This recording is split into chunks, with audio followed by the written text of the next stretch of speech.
Challenges से पहले एक और अच्छी बात मैं आपसे शेयर करना चाहूँगा।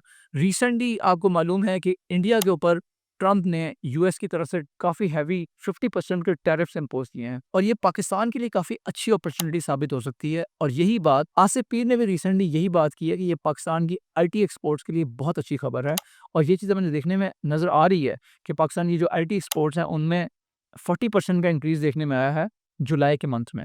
अब बात करते हैं कि सिस्टम्स को क्या चैलेंजेस फेस करने पड़ सकते हैं एज़ अ कंपनी जिसकी वजह से इनके स्टॉक की प्राइस भी नीचे की तरफ जा सकती है। तो एक तो चीज़ है जो मिडल ईस्ट है उसमें इमारताइज़ेशन के ऊपर फ़ोकस हो रहा है, जो ज़्यादातर वो अपने लोगों को और अपनी कंपनीज़ को वो प्रोजेक्ट कर रहे हैं।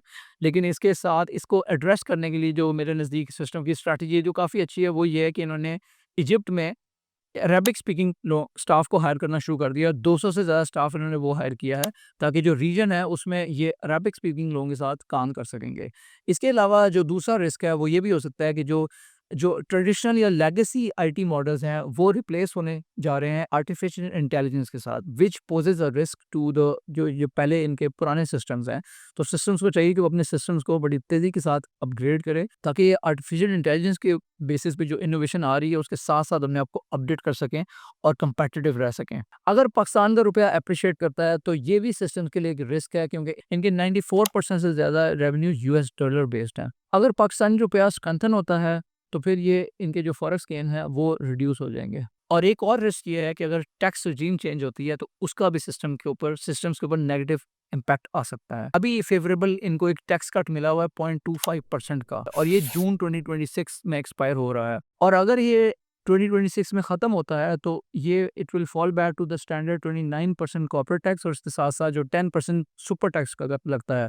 तो उसकी वजह से जो इनकी अर्निंग्स फोरकास्टेड हैं 2027 की, वो पर शेयर 22% के हिसाब से नीचे आ सकती हैं। तो जनाब ये था सिस्टम्स का एनालिसिस, हमने इसको डिटेल में कवर किया। हमने आपको ये भी बताया कि कंपनी स्टार्ट कहाँ से हुई थी, अब कहाँ खड़ी हुई है, इसके स्टॉक की क्या प्राइस है और इसकी क्या फोरकास्ट है कि आगे ये कहाँ जा सकती है।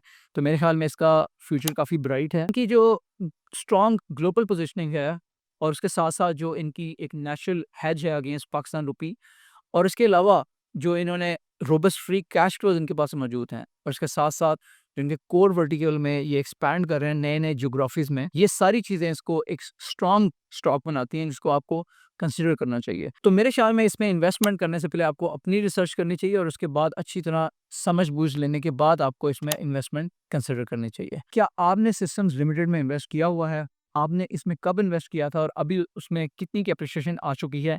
अपनी राय से हमें कमेंट्स में ज़रूर आगाह करें। इसके साथ-साथ कौन से ऐसे स्टॉक्स हैं जिनको आप समझते हैं कि हमें अगली वीडियोज़ उनके ऊपर बनानी चाहिए? इसको भी कमेंट्स में हमें अपनी राय से आगाह कीजिएगा। Thank you very much for joining today. अस्सलाम वालेकुम।